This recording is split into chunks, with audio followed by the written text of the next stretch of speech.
Narito na ang PTV Balita Ngayon. Pinahihinto na ng Commission on Higher Education o CHED ang pag-aalok ng senior high school program ng mga state universities at colleges para sa school year 2024 to 2025. Paliwanag ni CHED Chairman Prospero de Vera, matagal na kasing naglaps o natapos ang senior high school program ng mga SUCs na ipinatupad mula school year 2016 hanggang 2017 at school year 2020 to 2021 para sa transisyon ng K-12 system.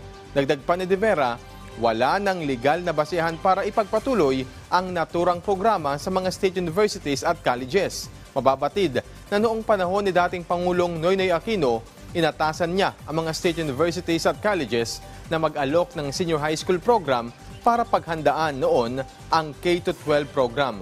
Kaugnay nito, una na rin tinigil ng DepEd ang pagbibigay ng assistance sa mga private student at teachers na papasok sa senior high school program ng SUCs at laboratory schools. Pinagana na ng Department of Migrant Workers ang isang helpline para umalalay sa mga overseas Filipino worker OFW na posibleng naapektuhan ng magnitude 7.5 na lindol sa Japan kahapon.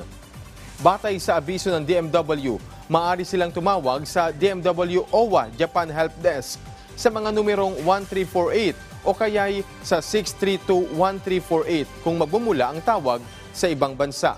Sa datos ng Department of Foreign Affairs, aabot sa 1,300 Pilipino ang nasa Ishikawa District na siyang sentro ng lindol. Magugunit ang 4 ang nasawi sa nangyaring lindol sa Japan. At yan po ang mga balita sa oras na ito. Para sa iba pang updates, i-follow at ilike kami sa aming social media sites sa @PTVPH. Ako si Alan Francisco. Magandang umaga.